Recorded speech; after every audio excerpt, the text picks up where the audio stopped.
Good morning. We are in the middle of our summary, an overview of the conclusion of Hemshech Ayin Beis, as informed by the Maimorim we've learned. And we are on page 1362. 1362. Discussing Malchus. Malchus is the 10th and the last sphere of the 10 spheres, and it plays a pivotal role in the entire structure of the cosmic order, both in the process of how God creates, as well as the process of how we, through our avodah and work, elevate and transform existence. As we know, the spheres, God did not need the spheres, but he wanted to create a structure that makes sense. We can go step by step, the process, and understand how the divine creates existence, as well as giving us the stepping stones, like the ladder, that we can climb step by step and reconnect our existence from the bottom up all the way to the highest levels of the divine, of Elikus, which essentially is the theme of Ayin Beis, interface. So Malchus is now the focus. Though he's talked about Malchus a number of times throughout Ayin Beis, but here is really dissecting its very essence, being called an Makabel. That's what it is. He said Malchus is the words he used, Muchus. I'm reading from the page right here. He says, Be'etzem Muchuse, Malchus be'etzem Muchusa, he b'chinas Makabel. The words of the Rebbe Rashab on page 1355. In contrast to Zah, which is the 6 Midos above Malchus, so we're talking about the 7 lower spheres, is called Mashpia Be'etzem Muhuse. So there you have the concept of Mashpia Makabel, transmission, transmitter, and recipient. In the sphere, Zah and Malchus are the personify and essentially manifest those two types of energy, Mashpia and Makabel. And we've been discussing in detail what this Makabel is. All this is coming to explain the process that he's going to go back to the examples we're using, especially Hariyah, power of vision, eyesight, sight. How that's Makabel, but of a unique type, in contrast to 2 other types of Makabel, the moonlight, moon and luminous stone. And then there's the Mashpia, is the sun. Now, this is all coming to explain the interface, where he began to discuss Mamaylamata Torah light. Torah gives off light, and there mitzvah v'Torah the candle of a mitzvah, and there Hashem nishmasada. We'll get back to that connection later, but that's the flow of where we are, beginning from page 1350. We went over, after the long discussion of elevating existence through tefillah. He talks about the hamshacha, then comes Teireh, the hamshacha from for the elevating from yesh to ayin, the hamshacha from ayin to yesh. So we're middle of the process of understanding the Makabel. What we've learned so far is there are 2 interpretations in Malchus being less lamer gamo klum. Malchus has nothing of its own. The first explanation, these 2, he started speaking about that on page 1357. Yes, base perushim. One is that has nothing except what it receives from Zah. And the second interpretation is what we're going to learn now, is that it has nothing without avodah from the below, from the shamas, that so-called feed Malchus. And they're both emes. It's 2 different interpretations. Regarding the first interpretation, we learned relatively at length that what it means is that Malchus does have a nekudah. Not like there's nothing at all. God emanates an nekudah, but it doesn't have any power to be mashpia, like an infant child, like he gave the example. Whatever it receives, it receives, and it sustains itself. And furthermore, it's in a state of aliyah v'iskalus, it's in a state of absorbing, and when you're absorbing, you're not exuding. That's Malchus, Kudus HaMalchus. So then comes the binyan HaMalchus.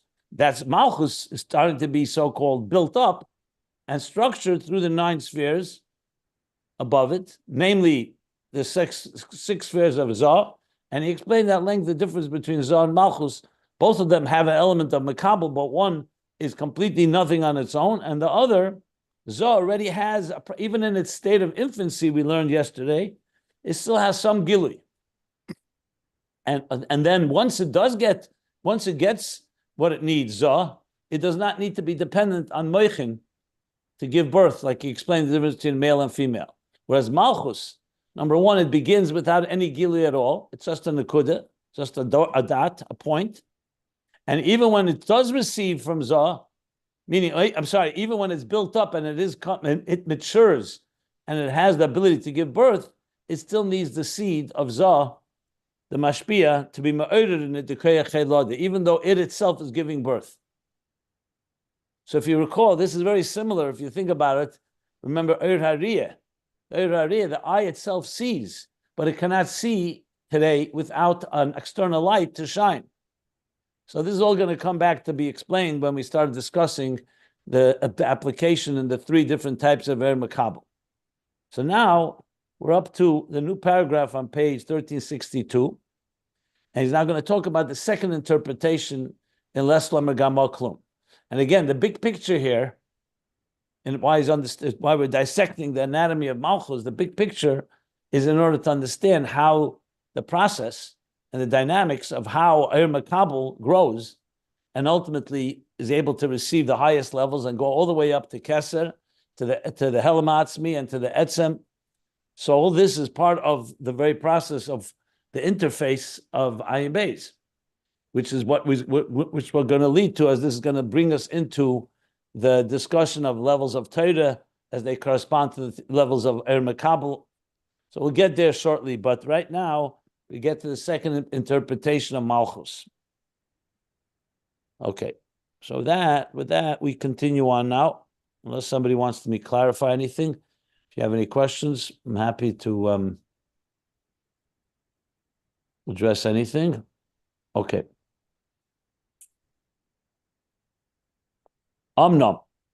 Pages can be found if you don't have the book at ayinbeis.com. Pirish habeis beles lamer gamal klum. However, now the second interpretation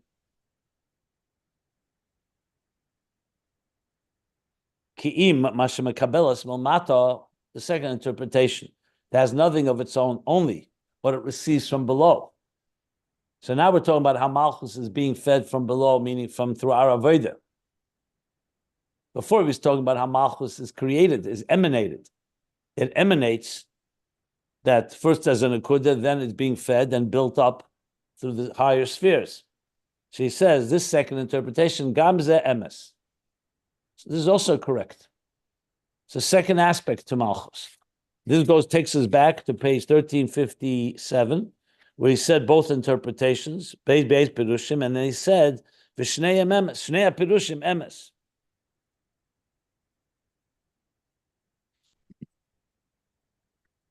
So let's now understand what this means. Dagam, the B'chinas Malchus mechayes elmis, that though Malchus sustains and is the energy force, obviously carrying the spheres above it through Malchus Machaye, it sustains and energizes the existence, the worlds. So nevertheless, even though that's its role in the creation process, that God feeds Malchus, the other spheres, like a king. Who runs a country? The king. So on one hand, the king has nothing of its own. Everything he receives is from above. But on the other hand, he does govern. And we learn he governs first with authority, one aspect, and the second with intelligence and emotions, because he has to understand and tailor and serve the needs of his people, as we learned. So the same thing, Malchus. So Malchus mechayes elmis, b'kol mokim, les la megamot klum ki ma shemekabelos mebchinas halos man de lamata. So the second interpretation is saying, not like the first interpretation is saying that Malchus doesn't have anything of its own to be Bashbiya, it needs to receive from Zah, from the higher levels. Now he's saying, even though Malchus is being Machaya, and it's receiving from this high level, nevertheless, we still say it has nothing without the halos man, the Aveda from the Mata. From the Mata. Meaning we need our work in order to create, in order for Malchus to be functional. So we'll soon understand the distinction. One is obviously how God creates the world before there are human beings. But once Adam and Chava, once the human race begins its work, we are the ones that so-called feed Malchus. And he's now going to explain how that works. So this is a key point. Let me just elaborate a bit so it makes sense. You know, we all say, for example, Rosh Hashanah, we blow shofar, we sound the shofar, Desha tamlichuni aleichem. You know, Imru lefon. It says we say the psukim of Malchus Zechrein Shefris. So it says clearly, tamlichuni aleichem, Desha tamlichuni aleichem. We crown God as king. Why? Because ein melech b'layam. A king is not a king without a people, without a nation. So as much as God is complete, that's perfect. But if to be a king over us, we have to accept him. So essentially, we are the ones that crown. So the question is asked, so who made God Melech the first time around? Before Adam and Chava existed, which was on Rosh Hashanah, they were created on Rosh Hashanah. First Rosh Hashanah was that Friday. So it says that it's halos man minei bay. That God envisioned existence, and the first time he's the one that actually emanated and created Malchus. However, going forward, it is us that crown God. And that's why God needs us. You know, you could say every year God should crown himself. But that's not the purpose. The purpose is that we should have this relationship. The whole point of creation is that we should have a relationship with God through our initiative. So we're going to learn now how that works exactly. So in other words, the first point of Lesla Magam Al Klum was more the way God emanates Malchus. And now we're talking about how we so-called create Malchus through our work. He's going to explain what that means now. Because now we see the Midos HaMalchus Muvdelis Mikol HaMidos. So when we say 7 Midos, 7 emotions, emotional faculties. So there's Malchus, there's the Zah, Chesed Gvur Tiferes Netzach Hed Yesod, that's Zah. And then there's Malchus. So he says Malchus is different than the other Midos. Even though they're all called Midos, it's different. Bezeh, in what way? They say this Hamalucha ve'isnasus ha'idei hazulas dafke. Malchus, that aspect of sovereignty, to be able to be like an authority, to be a leader, let's call it that Malchus, is dependent on another. The other 6 Midos are not dependent on another to exist, as we're going to learn now. The Midos Chesed Gvura, the emotions called love and reverence. Shar gam b'leizulas. You can have love to someone, or you can have love in your heart, even if there's no one awakening in that love. And he's going to explain in detail what this means. Reishis, first of all, b'tchilasam shachosam ma'nefesh, as they transmit from the soul, as they emit from the soul, as the soul gives off these faculties called love and chesed and gvura, love and reverence. Harihem b'chinas hamshachem ha'nefesh shemuchanim ve'emdim l'seiru l'izgalus. They don't need anything. You're born with the ability to give love. You don't need someone to awaken it in you, and you don't need even someone to love in order to have love in your heart. Love is a functioning faculty, just like your mind. Yes, you could teach to another, but your mind functions even without another. Same thing with love. He's going to qualify this in a moment, more detail, but bottom line is, the concept of love is part of who we are. Just like you have arms and legs, you have faculties, and one of them is called chesed, and another is called gvura. So they're ready, muchanim v'emdim, without anything, l'seder, to awaken, to stimulate, l'izgalas, and to be revealed. So it's true. On your own, it's only hamshach and lemes, meaning it's a transmission, but it's still concealed.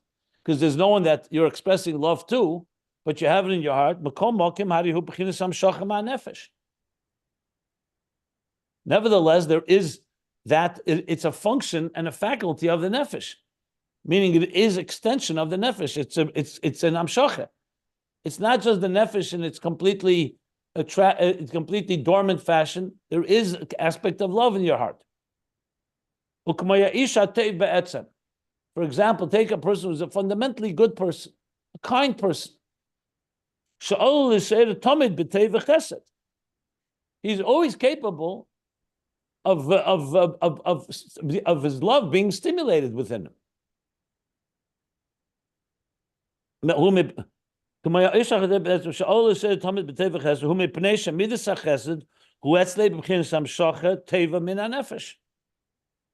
Why is that the case?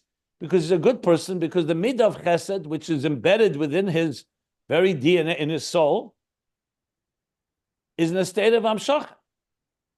If it wasn't a state of, let's say, you think of it, let's say, locked like a spark in a flintstone, and you need some other force to get it out of there. You don't need another force. That's the way he was. This person who's naturally kind is always capable of giving kindness because he has amshacha teva min hanefesh. If he didn't have chesed, he wouldn't have that. But he does have chesed. Just like you say a person has eyes. Even if your eyes are closed, but you're always capable of opening your eyes and seeing. So you have the power of vision within you, the power of chesed within him. Because due to the full, you could say the completeness of the nefesh is complete. Yesh b'kol echad ve'echad.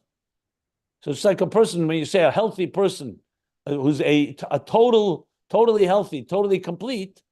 So every person has midas chesed. It's one of the midas that we're born with.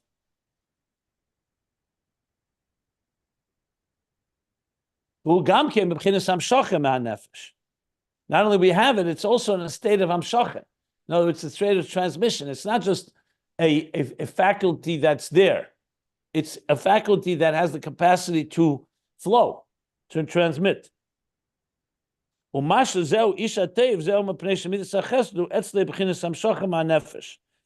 we say that this person is a kind person by nature, that's because the midas chesed, this faculty of chesed, is by him in a form of amshacha nefesh.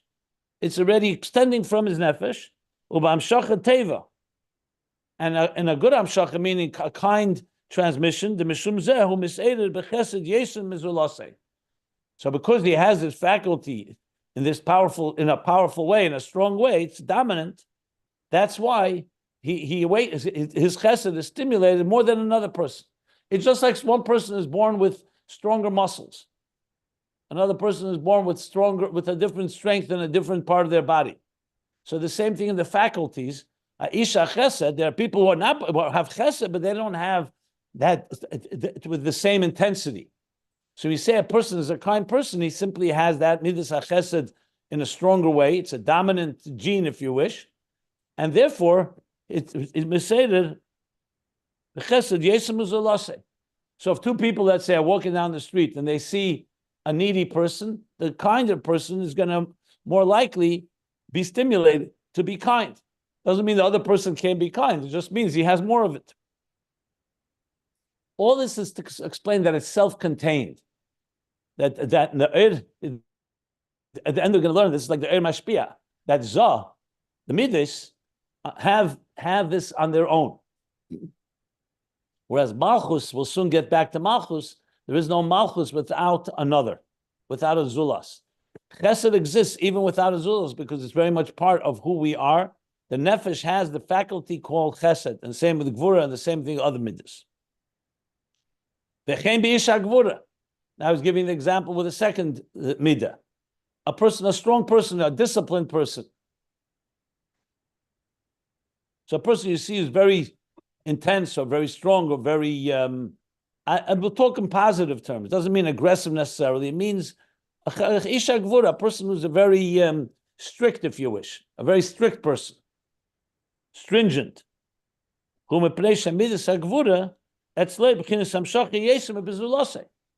Same idea. Because the midah b'gvura, the way he was created, his genetic makeup is such that the midah gvura by him is b'amshacha yesur, is extending more than by another.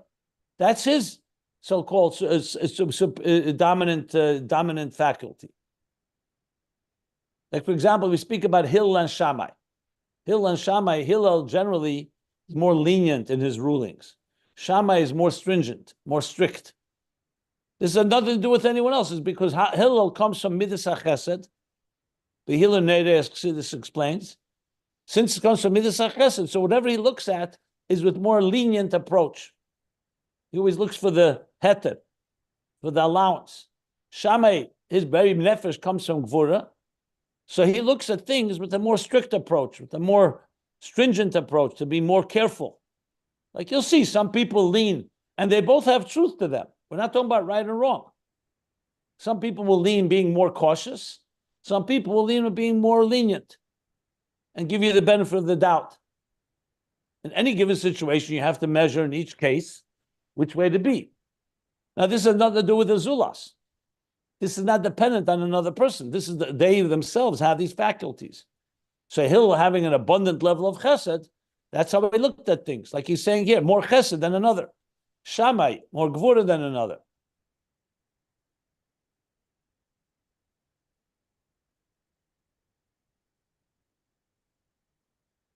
Now, further analyzing this midas, because based on this, that the midah has, so to speak, its own self-contained identity, he says, "Ubizem is damim, amidas alamechin." In this facet, this angle, this aspect, midas are comparable to motion, to intellect, because intellect is the ultimate example of a solitary experience that you can learn on your own without anyone else. At the end, we're going to learn that midas, even though you have a midah without anyone else, but the bottom line is love is only complete when you have someone to give love to. But even though the love itself, but first let's talk about the very faculty. In this aspect that the midas are self-contained, they're similar to moichin. Shari mishu chachem be'etzem, he's talking now about moichin, intellect. A person who's fundamentally an intelligent person, who gamke mashikoyach hamaskil, same idea. His intelligence is not dependent on any other factor. He was created in a way that his mind, his koyach hamaskil, his power to conceive, shu amshachan elemes, the koyach hachachma, it's amshachan elemes. It's not yet even in a revealed way, but the power, his brain power, let's put it that way, his brain power, the amshachan elemes, the koyach hu etzle b'amshachan teva. Amshachat teva here does not mean kindness. It means that it is transmitting in a fluid way, in a smooth way. Amshachat teva means a proper flow. So, for example, for a person who's a more intelligent person, intelligence comes to him much more naturally. It flows easier. That means amshachat teva. It's a good amshach. Like think of a pipe that's very clear and transparent, and everything that flows through it is very easy to flow. For someone who has more of a, I don't want to say a stuffed brain, but his brain power is not quite like that, the Amshach is not so teva. It's not such an easy or smooth flow. So the Mushum, and because of that, Biyacholte, he has the capacity Lischakim, B'chol Dvar Chochma V'Seichel. So because his very machine, let's call it the very engineering of his mind, the components are well crafted. So think of a good appliance. You have an appliance that's made quality. There's an appliance that's made lower quality. A higher quality appliance is going to function better. So since his appliance, so to speak, his mind is structured in a more is structured in a very high level, quality level, that's why he's capable of conceiving of Chol Dvar Chochma V'Seichel. He's able to understand all matters. That's what a chacham is. Whatever you speak to him about, he'll have a good understanding of it. That's the very wiring of the mind. We're not talking at the functionality. So we're saying because this appliance, his engineering, his wiring is solid, therefore he can understand. But however, Makom Mokim, nevertheless, it's still a Mavshachan Alemes. Why? Because if he doesn't actually study and he doesn't actually actually execute his mind, lo yeh chacham b'peil. He's not going to be a chacham b'peil, be a chacham b'koyach. It's like a famous story with the Alter Rebbe. There was a chassid he had, but a very good mind. And the Alter Rebbe would say to him, if you learned, you put yourself and really invested, you'd be a lamdan, a big lamdan, a great scholar. So he says to the Rebbe, but the fact is I could be one. So the Alter Rebbe said, just like a ganef, a thief is not someone who could be a thief, but someone who is a thief. Same thing, someone with a good mind, someone that could be a lamdan, is not a lamdan until he actually acts on it. So it could be is not being. So you do have to act on it in order to activate it. That's obvious. But the point he's making here is that you have it in you. It's like some people are naturally born with a musical talent. Obviously, if they don't play, if they don't train, if they don't do anything, it can remain dormant all their lives, but they have it. Where another person may not have it quite like they do, and may actually study and train and play music better than the first person because the first person never actualized it. But here he wants to talk about the self-contained element that the koyach is there. Just like anything in life. You may be a very good writer, but you've never written. You may be a person who's very strong, but until you don't act on it, we don't know how strong you are. So the point is, he's saying that Midos, we'll soon get back to the Midos. He's talking about Moichin now, but Midos is like similar to Moichin, that they both have inherently a certain power. Then that needs to be activated and actualized. In this context, Midos is similar, that they have amshach and alemes. The nefesh itself has within it Midos, like he says in Tanya, when he starts after chapter 2, where he talks about what a divine soul is. Then he goes on and says, and this soul has two general faculties, 3 moichin, 3 intellectual faculties, cognitive faculties, and 7 emotions. That's the very makeup of a soul. So it's just like you say a body has 248 limbs, arms and legs, and all the limbs and organs. We're talking about the very body has that. Then there's the functionality of it, of actually acting on it. So the soul is made up of chachma, of meichin, and midas. Same thing with midas. It's a hamshach and elemes. Like meichin, just like you're wired with intellect, you're wired with emotions. And so there, in that context, they're similar. And of course, the same thing with meichin, that just like meichin needs to be, you have to act on it, the same thing with midas. But bottom line, even if you don't act on it, it's there. That's the point. And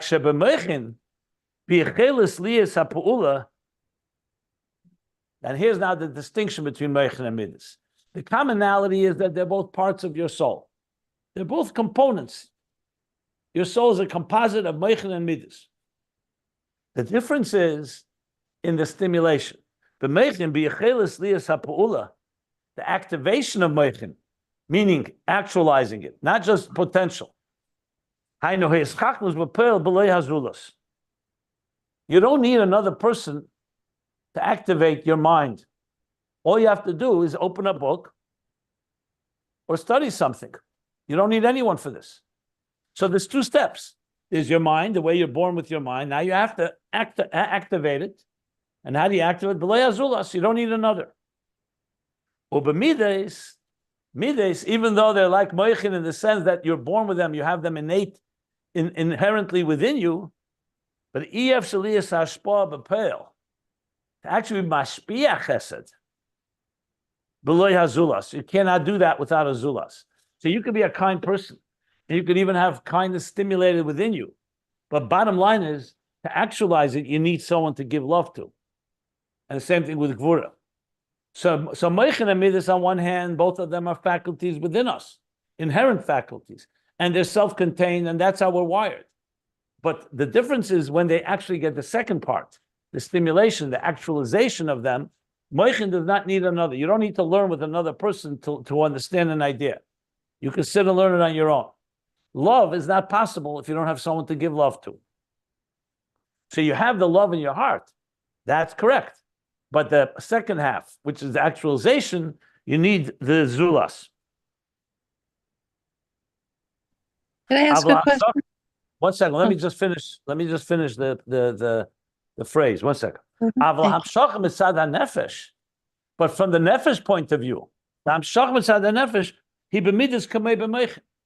nefesh, when the child is born, even before the child actualizes anything, just like it has a brain and it has a heart and has a liver and lungs and all the other organs, the nefesh has meichin and midas completely. It's not been brought, it's not been actualized, it's not been activated, but it's there. So mitzad hamshach of the nefesh, meichin and midas are equal. Mitzad the stimulation, what he calls the pa'ula, the functionality of it, the actual function. So meichin can function without a zulas, and midas needs someone to interact with, because midas by definition is a relationship. Meichin is not a relationship. You could be a teacher and teach others, but meichin on their own does not necessitate a relationship with another. Midas by definition is a relationship with another. The relationship, whether it's through kindness, whether it's through gvura, whether it's through tiferes, compassion, and so on. However, he's distinguishing that meichin and midas in their faculty level, they're equal, they're both part of the soul. But in their functionality, they function, they require different elements to get stimulated. But I would say stimulated is not the right word. To be actualized. To be actualized, you need a midah needs another. That's why Avraham Avinu had pain when he wanted to do chesed until he saw guests. He had tsar because he felt he didn't have. It's like a person who has love in their heart, and there's no one to give the love to. So it doesn't mean you don't have it. You have the love. Malchus, we're going to learn, is neither of the two. Malchus is not like meichin and midas, not in the faculty level either, because the whole Malchus is only as a result of another. We'll soon learn that. But just that's the way he's going here with this. But before, let me just see if I finish the sentence here. Well, he has more to say about the status of midas. So either you want to wait till we see the whole picture, because it may answer your question, or I'm happy to stop for any questions. I just have a quick question, Rabbi. And that is, well, what do you say about self-love? I mean, you don't need somebody else for that. Could you say that when the flow gets disrupted, for self-love, let's say, I mean, you are yourself, but you're sort of, you have you're not just, you're operating on two levels. Like you could be operating on the level of self-awareness and also just on, do you know what I'm saying? He's not talking about self, he's talking about hashpah. He's talking about transmitting your emotions. So, I said, we do have emotions without another. That's fine, including self-love. But hashpah, he says, Ef shlius hashpah. When we're talking about the midas as transmitting to another, the seichel can transmit. I guess when you're learning on your own, your seichel is being activated. It's a good question. I think could answer it two ways. You could say that midas are not really, when you're talking about selfish feelings, that may not be the real function of a midah. It's true, there is a concept of self-love, and you could also have self-gvura, self-discipline, and the same with the other emotions. But it could be that he's saying that true emotions is a relationship with another. In other words, if a person lives their entire life, for example, just having a relationship with themselves, a narcissist essentially, is that really the midas of a person actualizing? Yeah, no, I agree. So it could be that he's basically making the case. He doesn't say it explicitly, but I'm saying possibly you could say that midas are really meant to have a relationship with others, not just with yourself. Even though obviously you can have self-love and you can that's what narcissist was. He fell in love with his own image. But that's a perversion. That's actually a perversion of that. So if you mean self-confidence as in, but a true, let's put it this way. I think I have to find the right words, but I can understand. Meichin is essentially a faculty that is meant for you to internally process things. That's what your mind is about. Obviously, you can learn with another and you can study with another, you can discuss and consult and so on. But the mind is essentially a very personal faculty. You are processing, you're trying to understand things, you're learning, you're studying. Midos, that part of the human being, if we were just that, we'd be computers. That's a computer. Midos, by definition, means a relationship with others. Now, that doesn't mean you can't have emotions directed to yourself. So it could very well be what emotions really are, and the healthiest form of it is a relationship with another. And Moichin doesn't require that. That's the way I probably would explain it. Thank you. I want to say something about that because you could have self-love and self-discipline and yell at yourself and have all the midos. So who are you talking to? Like, who is the etzem person who's the etzem nefesh with all those midos towards which there's like two people. You're walking around like two people because you can. So maybe that's what I just explained. That the self-oriented midas are not really the function of true midas, of healthy midas. Midas is meant to have relationship with others, not just with yourself. If you could technically have self-love and never love another person all your life, that's true. But is that really a healthy person, a healthy functional midah? They tell us, yes, they tell us that in order to become a couple, you first have to have a good relationship with yourself. And so what I'm trying to say is that maybe we're talking about Hashem inside of us, that our etzem, like maybe even that's what the Mitzvah is kind of saying, because it's once Robin asked the question, it became so obvious that that's so true. Of course, you could give all of those midos to yourself. So then now the question is, so who is you? And maybe you is Taka Hashem. No. My answer, that's the Zulas. I'm very comfortable with my answer. That's not really self-love, and all that is not really the total healthy midas. Look at a person. If a person lives their entire life only with midas directed to themselves, is that going to be a healthy person? I think midas fundamentally, we're given midas so we have them inherently, just like moichin, but their healthy expression is a relationship with others. That to me is very clear what he's saying here. Yeah, but that's the next step. So to me, that's my answer to that question. That's how I understand. That's of course the next step. You have to have a human zulas. Yeah, but what you're saying doesn't anywhere hint it here. I wouldn't even go there. I mean, I don't see how that's connected to this point. The Hashem within us. I'm not saying he's not talking about loving God. He's not talking about loving yourself here. It's very clear. He's saying that hashpa b'pel b'lei hazulas, which means that midas by definition is a hashpa, is a give and take in a relationship. That's what Hashem midas is a zulas, and we love Hashem, and we have midas. It's very nice, but that's not what this mimer is talking about. It's not what this mimer is talking about. Well, you're saying may be a good thought, but I don't see it here at all, and I don't see any reason to even force it. So let's go back to the theme here. He's trying to explain the difference between Malchus and Midos. Midos are, on one hand, they are self-contained, we're born with them. On the other hand, in order to express them in the relationship, you need another. Moichin, you don't need the other to express moichin, you can do it by yourself. So that's the context here. The question is, what about people with self-love? So my answer is that's not really the complete, what a midah is really meant to be. It was not about self-love. Yes, of course, it's important to have a sense of self and self-love before it, but that's not what he's discussing here. Here he's discussing the experience of midas in the context of a relationship. That's clear what he's saying here. So the question is a legitimate question. The way I explained it is, but I feel comfortable with my explanation. I don't see why you need more than that, but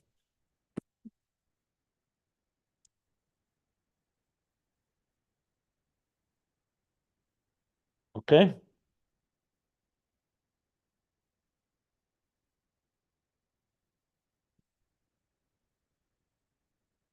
So then he continues, Ulavad Zeis. How How about we're talking about helix?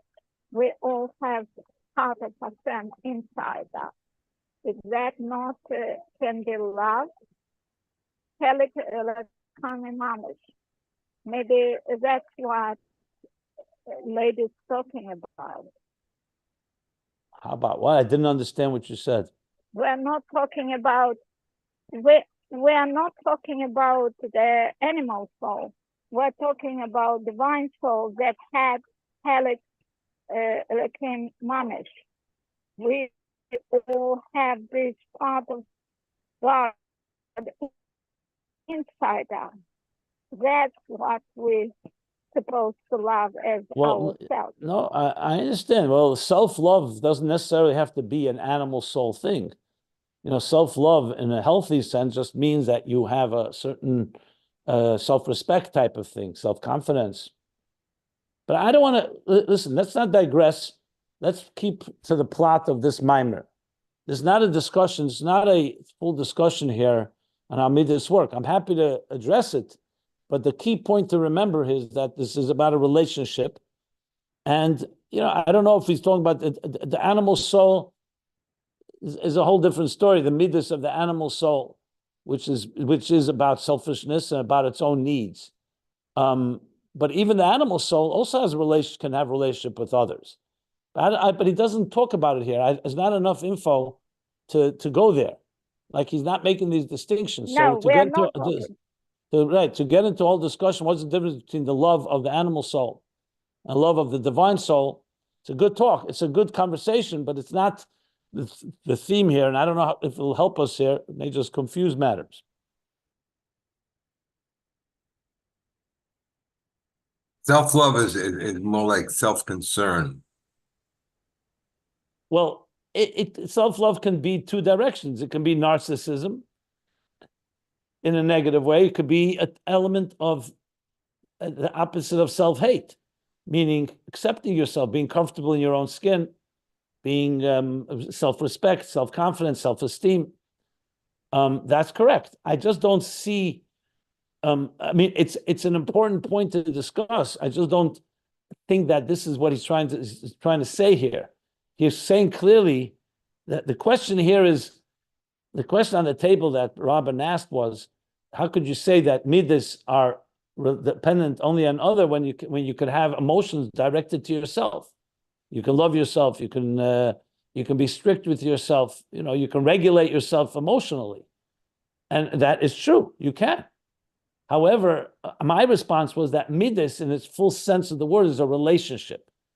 Of course, look, a child, an infant even, right? An infant has emotions, but the emotions are not directed in a relationship. Even though a child may have love to its parents and those that are protecting it and nurturing it, but fundamentally, a child does not yet have a relationship in what we call a mature adult relationship. But a child has emotions. A child can like something, cannot like something. But I would call that Midos in their infancy. It's not Midos in the full functional sense of it.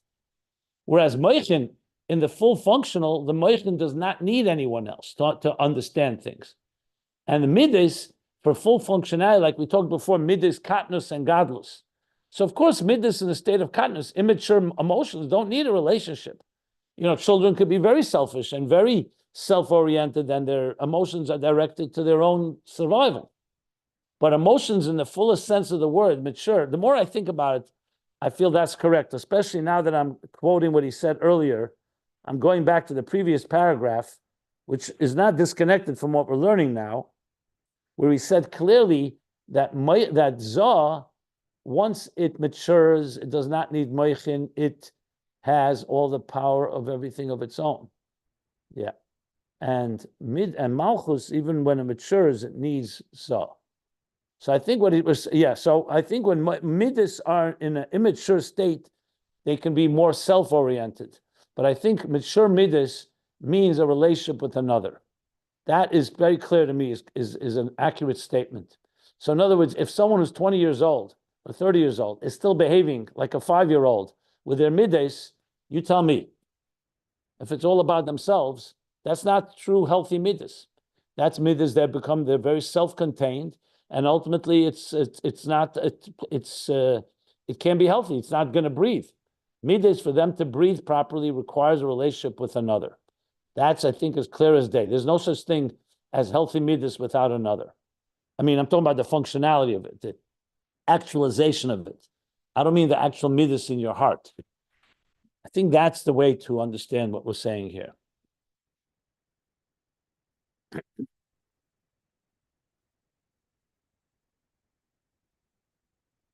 So now he's going to add another point to this.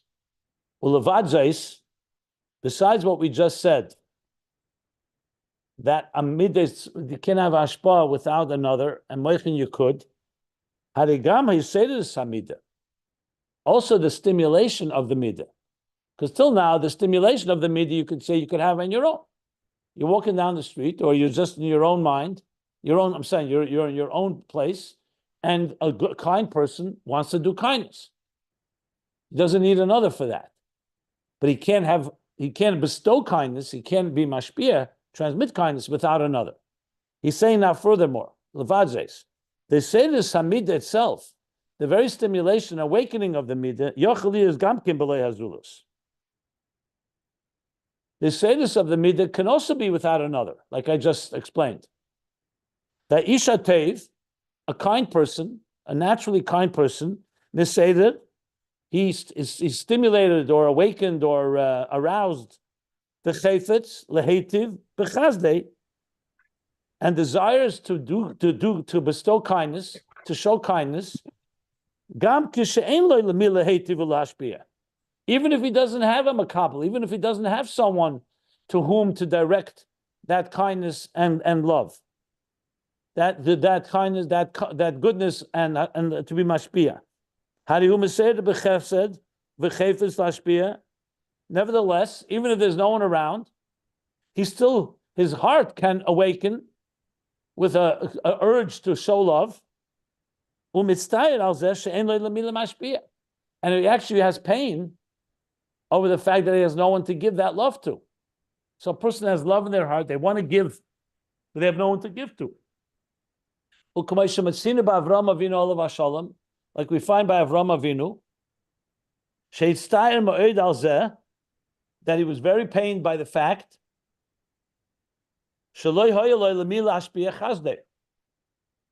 next page, 1363, that he didn't have anyone to be mashpia his kindness. So we see that the hisedus of the chesed is there, not just dormant chesed, like we spoke earlier, that your soul has chesed in it. Here there's an actual active chesed without another, and that's why it's causing him pain. So you see, so what he's adding is furthermore. Before we were talking moichin, difference between moichin and midas is midas does not, without another, they're not functional. And moichin is, you don't need another. Here he's going further. Not just that the midah is not actualized, but the very midah itself could be niseder inside you without anyone around. And indeed, it'll cause you actually pain because you don't feel you can give it, you don't have anyone to give it to. So what he's saying here, he's just adding more to the self-contained element of a midah. The midah. But it's interesting here too, he's not talking about self-love. He makes it very clear, it's the love to give to another. You can have that awakened to want to give love, but you just don't have someone to give it to. So in other words, midas can be fully functional within you, even without another. You just don't have, without the other, you're not consummating, so to speak, and not actualizing the midah because you're not giving it to anyone else. So all this is midas. Now he's going to go over to Malchus. But I'm going to stop here. But the next line you see, Mashenke midas hamalucha, is melucha and isnasus. I'll just read one line. Melucha and isnasus, sovereignty, or to lead, to be a king, to be a leader. Isnasus, and to be exalted as a king over others. That can only be, that does not exist without another. even though we're going to learn about Isnasus Atzmis, and we have learned already as well, but he's talking about Malchus, like Ein Melech B'lo Am. So he's just going to discuss more in detail what we have Midas Isnasus also naturally inside of a person. That's what he's going to discuss here. But because of time, I'm going to stop here. So he discussed Midas, compared it to Moichin in one aspect, and many aspects, except in the actualization part. And now we're going to contrast that with Malchus as being very different than that. So that will stop here, top of page 1363.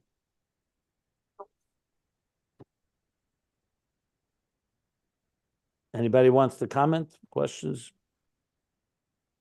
Can we just also say, Rabbi Jacobson, that the whole concept of self-love is the world of and tikkun is the relationship. So of course Tohu has a higher source and it's a higher level, but before Tohu there is no tikkun. So it's one of it's just a different phase, not necessarily exclusive of one another. You know what I mean? Well, we're not talking about self-love that's unhealthy here. We're talking about self-love. No. I'm not talking about being but even in a Tohu sense, I'm not talking about the unhealthy aspect of it. It could be even if self-loving, it's still within you. You're not giving. You're not doing the tikkun. You're not giving of yourself to somebody else. And ultimately, if you continue only loving yourself, it's going to end up in a Tohu situation. But if you because we always talk about self-love. Oh yeah, I love myself, and now I'm going to give to somebody else. But this concept is if you just keep loving yourself, it's not going to end well. You know what I'm saying? I thought that's what we discussed earlier. That self-loving yourself ultimately is not really what Midas and a healthy person is about. That's what I'm saying. Exactly. Yeah, no, but I don't know if I'd use Tohu and Tikkun. I don't know if that would be the terms I would use here, but I understand what your point. Yeah, I agree with that point. That's what we were saying before. Look, it's an interesting discussion. I did not say we shouldn't talk about it. I'm just trying to contextualize it in the context of what we're learning here. He clearly is not the Rebbe Rashab. I am sure could have easily qualified it. He doesn't even hint to this aspect of the emotions as they are about yourself. But you do have to have self-love first, because it says that's good. But let me ask you, why is the Rebbe Rashab ignoring that here completely? It seems like an obvious question that you could have Midas directed to yourself. And not only that, not only you could have Midas directed to yourself, you could also take them before Mamash directed to yourself. So why is the Rebbe Rashab, who knows this better than all of us, completely ignoring that possibility? He doesn't even address it, doesn't even mention it, or hint to it, or qualify. He just says Midas without a zulas, you don't have what he says like this. So that's why I'm explaining, because I think he's talking about what healthy midas are about. Midas are not meant about taking care of yourself. Midas are meant to have a relationship with another. That doesn't mean you shouldn't take care of yourself. My point is, that yes, you need. Listen, we all understand that a person needs self-esteem and needs a self. That's actually why children don't get married right away. God created them that first they build up their own identity for whatever, 20 years, let's say. They build up themselves. They build up in a healthy home. They're nurtured to have self-respect and self-love. I'm talking about all in a healthy way. I'm not talking about narcissism and selfishness. To first have a strong identity. That's very clear. And then we grow up. But is that really the maturity of Midas? Basically, the point is to have a relationship. So if a person remains a child and they're constantly only focused on self-preservation, that's not the healthy functionality of Midas. That's my main point that I'm saying here. That's why the Rebbe Rashab is not addressing the Midas that are directed to yourself. That's the only way I feel I can explain why the Rebbe Rashab is not qualifying this issue by saying, well, second, you could have Midas directed to yourself, because that's not really what Midas are meant for, and they're definitely not mature, healthy Midas. That's the point I was making here, in the context of the Rebbe Rashab. And yeah, that's one of the two answers. But we're not. This has nothing to do with the need for a person to have self-love. and self-respect. It's what I'm saying is not negating that at all. I didn't say you don't need that. It's just not what he's talking about here. Right. So what I'm saying is that it's prerequisite that because we Yeah, but one second. But we're talking about the mimer now, or we're talking about in general what human beings need. I'm learning teaching a mimer here. I'm saying trying in to this understand the mimer, he's mimer. not talking about that. That's all Right, I'm no, but- saying. Okay, That's but another. Hold on. Look, I'm saying he might say it in the future. a mimer, I'm saying you it have to might stick. come up. It might come up. Maybe it'll come up. Maybe he'll bring it up. I can tell you he won't because I learned it already. He's not going to bring it up, not in this mimer, maybe in other places, but not in this mimer because it's not what he wants to say. He's not coming here to give us a self-help course on on how to develop yourself. He's coming here to explain the difference between Malchus and Midos. That's the context of the mimer here. Remember, there's a distinction between what the mimer says and what the idea is in general. I understand that you're talking about in general, there's the concept that a person needs to have the self. We're all agreeing on that. There's no disagreement here. I'm discussing context of this mimer. That's all I'm talking about. You understand my point? Yeah. So no one's disagreeing that we need to have, like I just said, if you learned earlier, if you want to know where he did talk about it, he does talk about it earlier, mutfa, murgish, muskel. Now I don't know if you were part of the class then, but if you go back, I don't know if you have volume 3. If you go back, if you go back to page, page 1222. 1222 and on, he speaks about 3 stages of emotional growth and maturity. He calls it mutfa, murgish, and muskel. Mutfa being more behavioral, reflexive.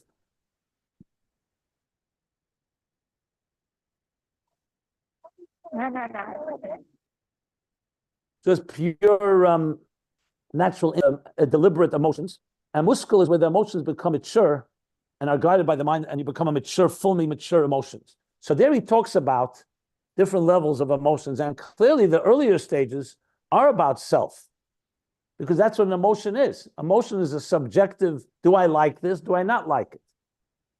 So emotions in the early stages for a child, emotions about itself, its needs, its own needs. An infant or a young child is not thinking about how am I going to love my parents or how am I going to love my siblings or love others. The child is at that point really developing its own sense of survival, self-preservation, and its emotions are directed more to its subjective interests. That's what he says there. But as we grow, the point is that the emotions should start growing and be caring about others as well, not just about itself. So he does talk about it, but that's a very different context than what we're learning here. Here he's talking about clearly emotions as they are, mature emotions that are the way they're guided and directed, not just to think about your own subjective needs, but also in relationship with another. So that can be somewhat, if you go back there, he talks about that. But I want to, okay, so we'll stop here at the top of page 1363. The discussion is this contrast between Midos and Malchus.